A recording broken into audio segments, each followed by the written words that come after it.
অত্যন্ত গুরুত্বপূর্ণ তকরির পেশ করবেন হাফেজ হযরত মাওলানা শহীদ হোসাইন শাহীন। হাফেজ হযরত মাওলানা শহীদ হোসাইন শাহীন সাহেব, আমি তাহাকে তাহার মূল্যবান বয়ান পেশ করার জন্য সবিনয় অনুরোধ জানাচ্ছি।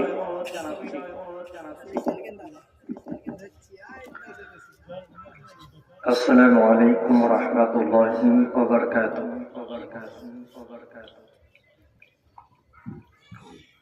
نحمده ونصلي على رسوله الكريم. أما بعد فأعوذ بالله من الشيطان الرجيم. بسم الله الرحمن الرحيم.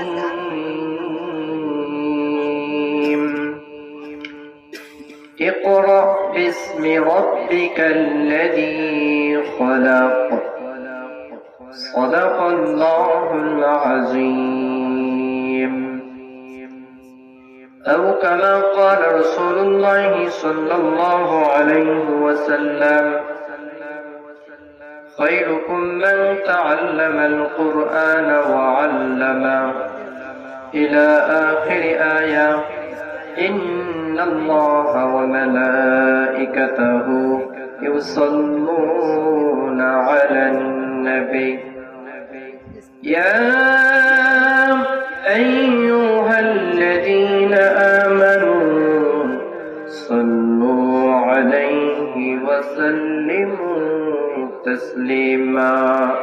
সকলে দুটি ইব্রাহিম করুন আল্লাহুম্মা সাল্লি আলা محمد وعلى آل محمد كما صليت على إبراهيم وعلى آل إبراهيم إنك حميد مجيد. الحمد لله. আমরা সর্বপ্রথম সেই মহান আল্লাহর দরবারে শুকরিয়া আদায় করে নিই যে আল্লাহ তাআলা আমাদেরকে বর্মখোলা তাহফিজুল কোরআন আইডিয়াল মাদ্রাসার ঊর্ধ্বকে অভিভাবক সমাবেশে আমাদেরকে দীর্ঘ মাগরিব পর থেকে নিয়ে এখন পর্যন্ত আমরা এখানে অনেকেই ছিলাম, অনেকেই নেই। এখানে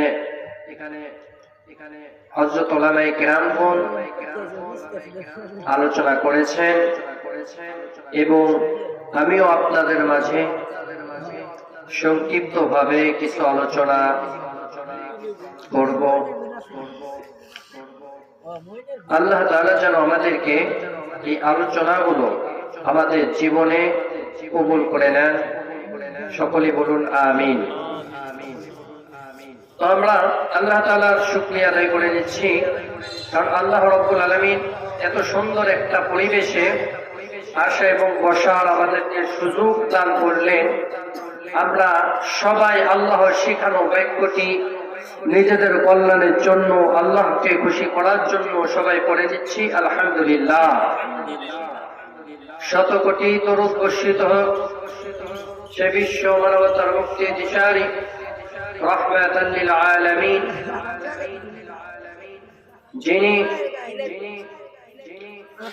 আল্লাহ রাব্বুল আলামিন তাকে এমন একটি পরিবেশে, এমন একটি জায়গায় প্রেরণ করলেন, সেই জায়গাটি আমরা সকলেই জানি জাহিলাতের যুগ বলে আমরা জানি।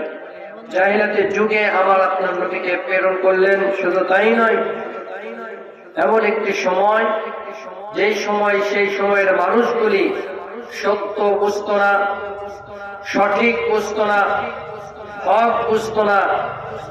মানুষ মানুষের প্রতি মায়া, মহাব্বত, ভালোবাসা কি জিনিস, এই সমস্ত জ্ঞান মানুষের মধ্যে ছিল না। শুধু তাই নয়, মানুষগুলি মারামারি, হানাহানি, রক্তপাত ঘটাইত। তো এমন একটি সময়, এমন একটি জাহিলাতের যুগে আমার আপনার নবীকে প্রেরণ করলেন, পাঠালেন। নবীজির আদর্শ দিয়ে, আল্লাহর কালাম, আল্লাহর বাণী দিয়ে নবীজি ওই সমস্ত অসভ্য মানুষগুলোকে সভ্যর পরিণত করলেন। ওই সমস্ত মানুষগুলিকে আমার আপনার নবী সত্যর পথ দেখালেন, জান্নাতের পথ দেখালেন। সেই নবীজির উপরে ছোট্ট একটি দরুদ পড়ি, সকলে পড়ি, সাল্লাল্লাহু আলাইহি ওয়াসাল্লাম। সম্মানিত হাজিরিন, যেহেতু সময় কম, সরাসরি আলোচনার দিকে যাচ্ছি। আমরা আমাদের ছেলে মেয়েদেরকে যে কোন প্রতিষ্ঠানে আমরা পড়ানোর জন্য, আমরা ভর্তি করার জন্য যখন আমরা যাই, প্রত্যেকটা প্রতিষ্ঠান যখন সূচনা শুরু হয়ে যায় এবং প্রত্যেকটা প্রতিষ্ঠান যখন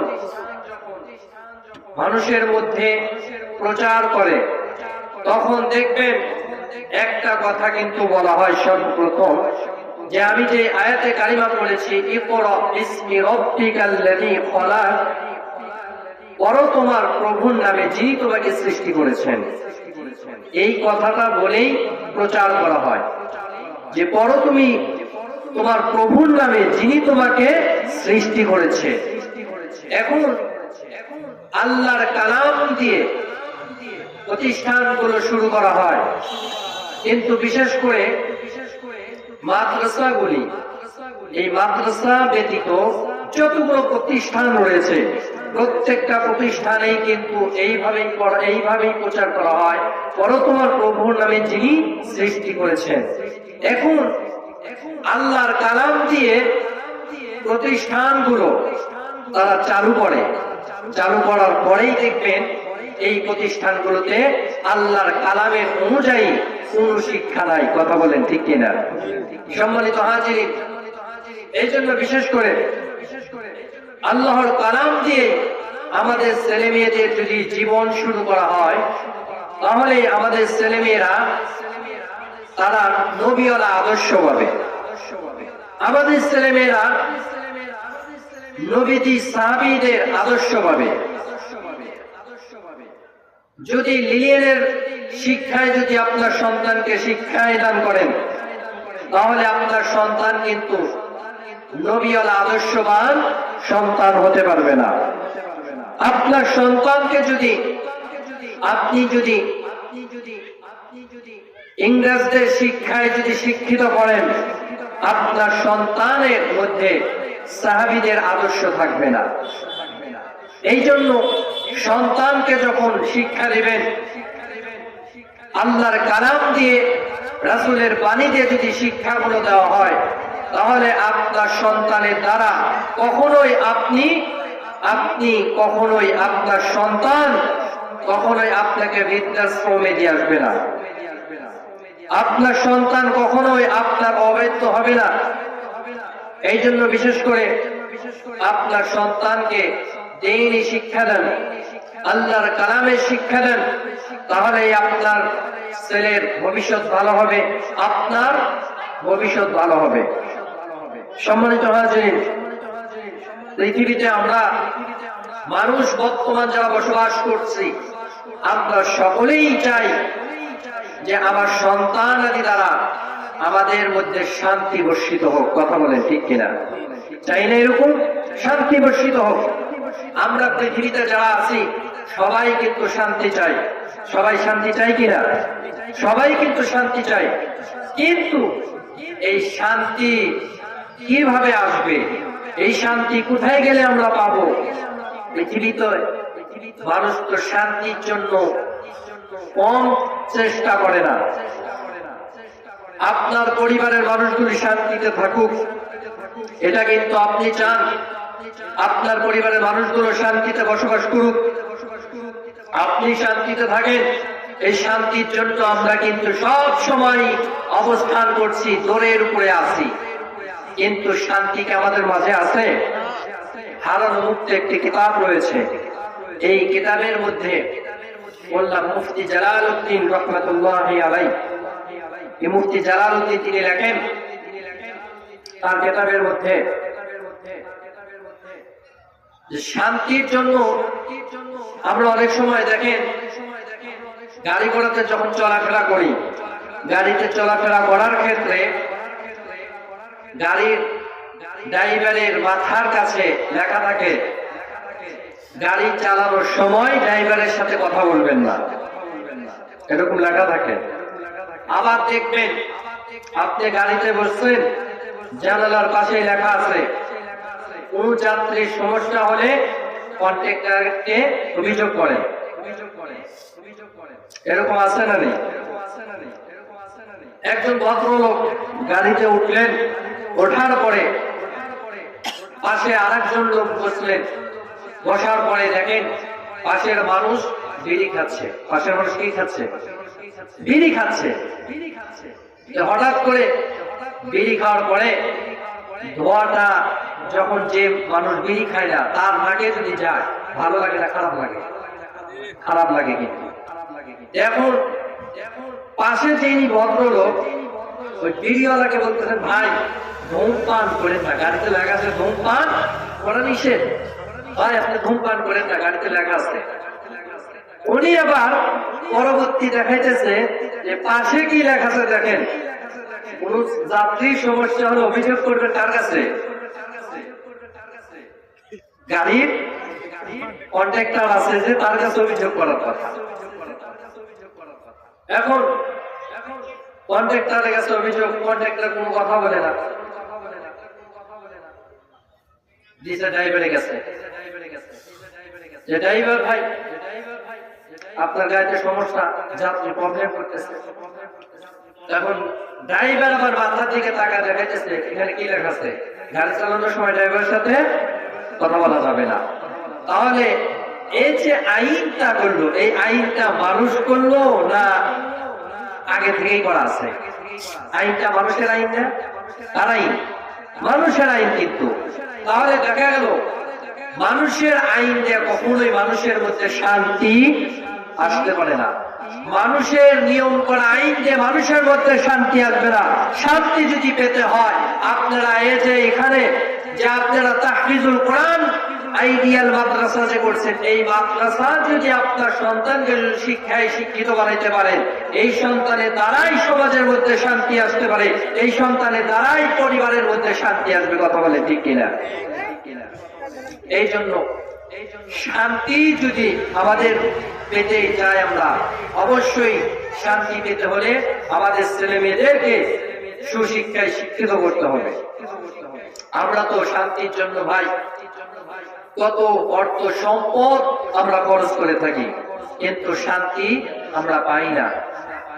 যদি শান্তি, যদি দুনিয়াতে যদি কোনো মানুষ যদি বলতো না শান্তি আছে, তাহলে আমরা রাস্তাঘাটে চলাফেরা করি, আমাদের সমাজের মধ্যে, গ্রামের মধ্যে, মঞ্চের মধ্যে, শহরে বন্দরে আমরা অনেক বড় বড় অট্টালিকা দেখতে পাই, অর্থ সম্পদওয়ালা মানুষ দেখতে পাই, ক্ষমতাবান মানুষ দেখতে পাই।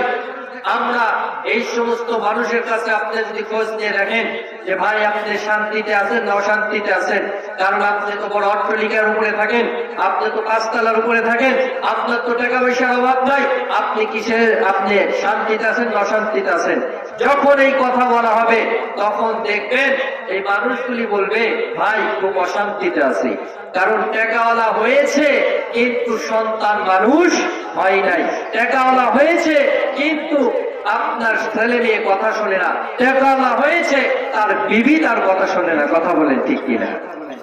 এই জন্য সম্মানিত হাজির, আমরা এই শান্তির বার্তা যদি ছড়াইতে চান, শান্তি যদি পেতে চান, তাহলে আপনার ছেলে মেয়েকে সর্বপ্রথম আল কোরআনুল কারীম শিক্ষা দিতে হবে। আল কোরআনুল কারীম শিক্ষা যদি আপনার সন্তানের মধ্যে যদি থাকে, তাহলেই আপনার সন্তানের ভবিষ্যৎ ভালো, আপনার ভবিষ্যৎও ভালো। কারণ এই দুনিয়ার জিন্দেগি কিন্তু শেষ নয়, দুনিয়ার জিন্দেগির পরে আরেকটি জিন্দেগি আছে, সেই জিন্দেগি হলো পরকাল। যেই পরকালে দুনিয়ার কোনো শিক্ষার দরকার হবে না। দুনিয়ার শিক্ষায় যদি আপনার সন্তান এমবিবিএস হয়, দুনিয়ার শিক্ষায় যদি আপনার সন্তান যদি ইঞ্জিনিয়ার হয়, দুনিয়ার শিক্ষায় যদি আপনার সন্তান যদি বড় ডক্টর হয়, এই ডক্টর এই ইঞ্জিনিয়ারের কোনো খবর কোনো ক্ষমতা নাই কিয়ামতের ময়দানে আপনার আসামি কাঠগড়ায় দাঁড়াবেন যে ইঞ্জিনিয়ার এই উকিল ব্যারিস্টার বানালেন লক্ষ টাকা খরচ করে। আপনার এই সন্তান কিয়ামতের ময়দানে আপনাকে সেই দিন আল্লাহ তাআলার আসামি কাঠগড়া থেকে উকালিত করে আপনাকে ছাড়াবে। এই ক্ষমতা কিন্তু এই দুনিয়া শিক্ষা দেওয়া হবে না। যদি কোরআনকে যদি আপনার সন্তানকে যদি শিক্ষা দিতে পারেন, হাদিসের মধ্যে আছে একজন সাহেবে কোরআন, যে কোরআন মুখস্থ করেছে, কোরআনের হাফেজ হয়েছে, এমন ব্যক্তি কিয়ামতের ময়দানে 10 জন জাহান্নামী আসামিকে জান্নাতে নিতে পারবেন সুপারিশ করে। সুবহানাল্লাহ বলে। তাহলে দেখা গেল আমরা কোরআন শিক্ষা যখন দিই, কোরআন শিখাইতে বেশি টাকা খরচ হয় না, বেশি অর্থ সম্পদ খরচ হয় না। আপনার সন্তানকে হাফেজ বানাইতে আপনি উকালিত পড়ার জন্য লক্ষ লক্ষ টাকা খরচ করতে হয়। উকালিত পড়ার পরে দেখবেন এই সন্তানটা এই উকালিত পড়ার পরে যখন কোর্টে দাঁড়াবে, উকালিত করবে, তখন দেখবেন যে এই সন্তান টাকা ছাড়া কোনো কথা বলবে না। এই জন্য বিশেষ করে এমন সন্তান তৈরি করতে হবে যে সন্তান কিয়ামতের ময়দানে আল্লাহ তাআলা দরবারে যদি আসামির কাঠগড়ায় যদি থাকতে হয় আমাকে, তাহলে আমার সন্তান যেন আমাকে বাঁচাইতে পারে এমন সন্তান তৈরি করতে হবে। সম্মানিত বন্ধুগণ আমার, আল্লাহ রাব্বুল আলামিন মূসা আলাইহিস সালামকে একবার ডেকে বললেন, মূসা, দুনিয়ার মানুষ 6টা জিনিস আমার কাছে চাই, আমিও 6টা জিনিস দুনিয়ার মানুষকে দিতে চাই।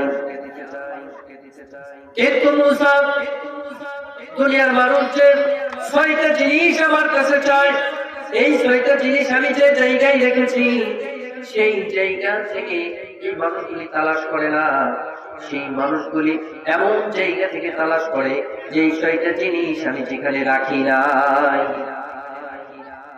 মূসা আলাইহিস সালামকে এই কথা যখন আল্লাহ রাব্বুল আলামিন বললেন, বলার সঙ্গে সঙ্গে মূসা আলাইহিস সালাম আল্লাহকে বলেন, আল্লাহ, কোন 6টা জিনিস আপনি কোথায় রেখেছেন? কোথায় গেলে আপনার বান্দারা এই 6টা জিনিস পাবে? আল্লাহ রাব্বুল আলামিন মূসা আলাইহিস সালামকে বলেন, মূসা রে, 1 নম্বর হলো দুনিয়ার মানুষ আমাকে সন্তুষ্ট করতে চায় আর আমিও সন্তুষ্ট হতে চাই। সম্মানিত বন্ধুগণ, সবাই বলেন তো, আমরা যারা এই পৃথিবীতে আছি, আমরা যারা এখন আছি, আমরা সবাই কিন্তু চাই যে আমার রব, আমার মালিক আমার প্রতি সন্তুষ্ট থাকুক, আমি তাকে খুশি করি। কথা বলেন ঠিক কিনা? সম্মানিত বন্ধুগণ আমার,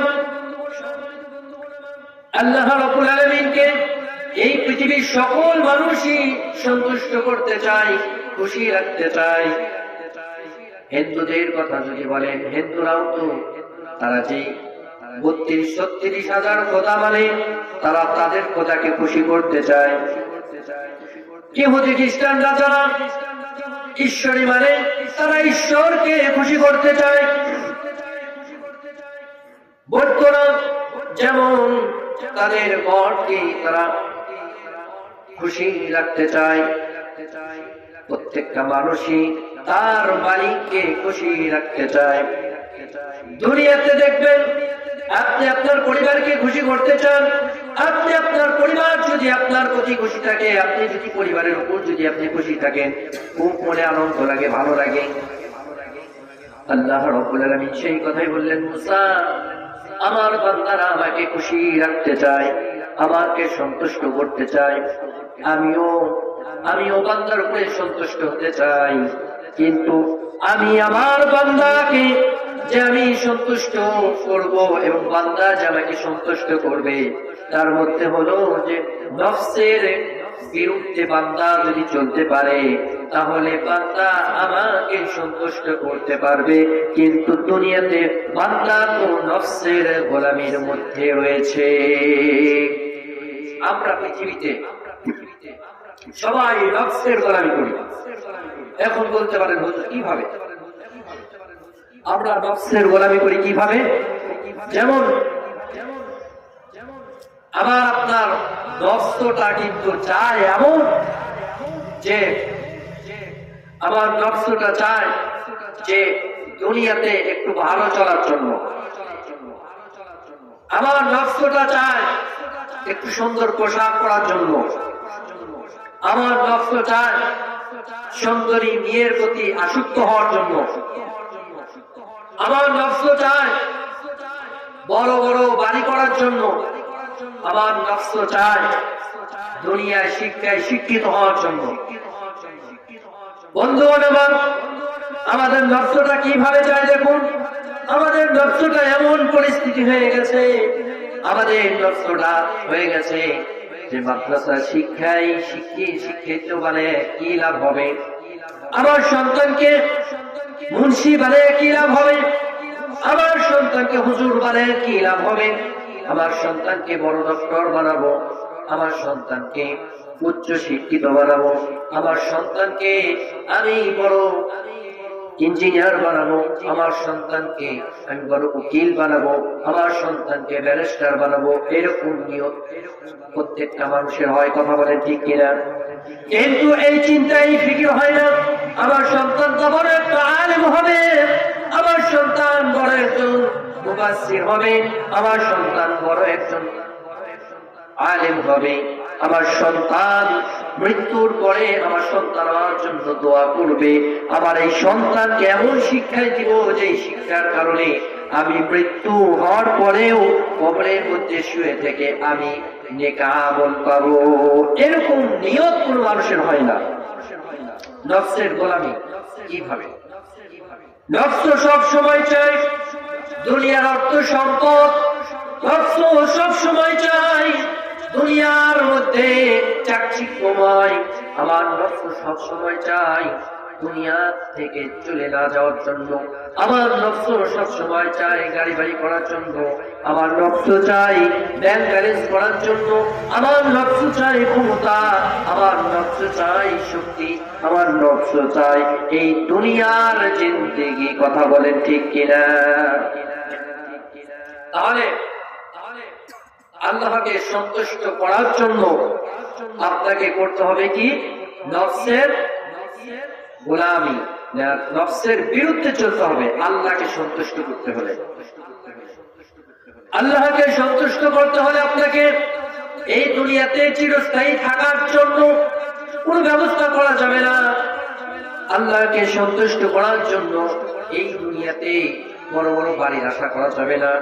আল্লাহকে সন্তুষ্ট করার জন্য আপনি টাকা পয়সা গচ্ছিত ভাবে রাখবেন, এরকম করা যাবে না। আপনি আল্লাহকে সন্তুষ্ট করার জন্য দুনিয়ায় শিক্ষায় শিক্ষিত হলে হবে না। আপনি আল্লাহকে খুশি করার জন্য নিজেদের শিক্ষা অর্জন করলেই হবে না। আপনি আল্লাহকে সন্তুষ্ট করার জন্য ইহুদি খ্রিস্টানদের শিক্ষায় শিক্ষিত হলে হবে না। আপনি আল্লাহকে সন্তুষ্ট করতে হলে আপনাকে ইহুদি খ্রিস্টানদের অনুসরণ বাদ দিতে হবে। আপনি আল্লাহকে খুশি করতে চাইলে আপনাকে অবশ্যই এই আল্লাহর কালাম শিখতে হবে। আল্লাহকে খুশি করার জন্য আল্লাহর কালাম আপনার মধ্যে থাকতে হবে। অতএব আপনি যদি আল্লাহকে যদি খুশি রাখতে না পারেন তাহলে আপনি কখনোই আল্লাহকে সন্তুষ্ট করতে পারবেন না। কারণ আল্লাহর কাজ যদি আপনার দ্বারা যদি না হয়, আল্লাহকে সন্তুষ্ট করা কখনোই সম্ভব হবে না। এই জন্য আল্লাহকে সন্তুষ্ট করতে হলে এক নম্বর হলো নফসের বিরুদ্ধে চলতে হবে, আপনাকে নফসের গোলামি করতে হবে। এই দুনিয়ার জিন্দেগি কেমন? এই দুনিয়ার জিন্দেগি নফসের গোলামির মধ্যে আমি আপনি কিভাবে থাকি দেখুন। আল্লাহ রাব্বুল আলামিন কোরআনের মধ্যে বলেন, ইন্না জাআলনা মা আলাল আরদি জিনাতাল